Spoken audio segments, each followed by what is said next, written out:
चिरागे इश्क जलते हैं कलंदर के नगर में, मोहब्बत की खुशबू है कलंदर के नगर में। अस्सलाम वालेकुम नाज़रीन, आज हम बात करेंगे उस हस्ती की जिसे बरसगीर के धरती पर कलंदर कहा जाता है।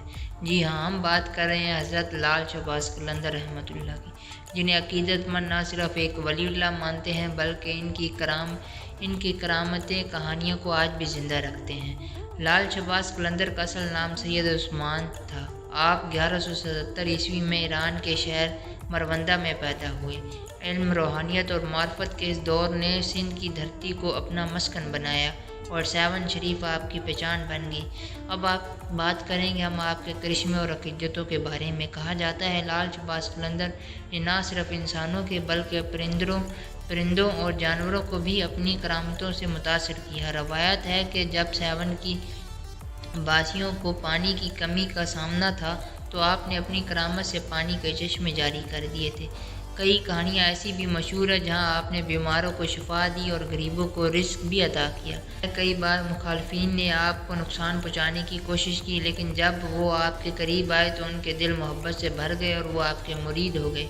एक रवायत है कि जब आप जिक्र करते हैं तो परिंदे आपके इर्द गिर्द जमा हो जाते थे और खामोशी से सुनते थे। लोग उसको आपकी रूहानी कशिश और करामत समझते हैं। लोग बयान करते हैं कि रात के अंधेरे में आपके खानकाह से एक अजीब रूहानी रोशनी निकलती थी जो दूर दूर तक फैल जाती थी। उसे भी करामत माना जाता है। सेवन के बाद बुजुर्गों ने रवायत किया कि एक बार शदीद बारिश और तूफ़ान आया। लोगों ने दुआ की और हज़रत आपकी बरकत से ही शहर महफूज रहा।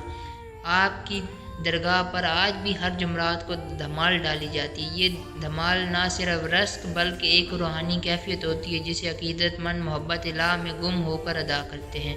ये धमाल और दमादम मस्त कलंदर के नारे इस बात की अलामत है कि कलंदर आज भी लोगों के दिलों में ज़िंदा है। कुछ लोग इनके करिश्मे को महज कहानियाँ कहते हैं, लेकिन लाखों अकीदतमंद इनको अपना ईमान का हिस्सा मानते हैं। इसलिए कहा जाता है शहबाज कलंदर सिंध की धड़कन है और मोहब्बत की पहचान है। लाल शहबाज कलंदर ये किस्सा चाहे अफसाना हो या हकीकत, लेकिन एक बात तो तय है कि इनसे अकीदतमंद और मोहब्बत का इंसानी सबक मिलता है।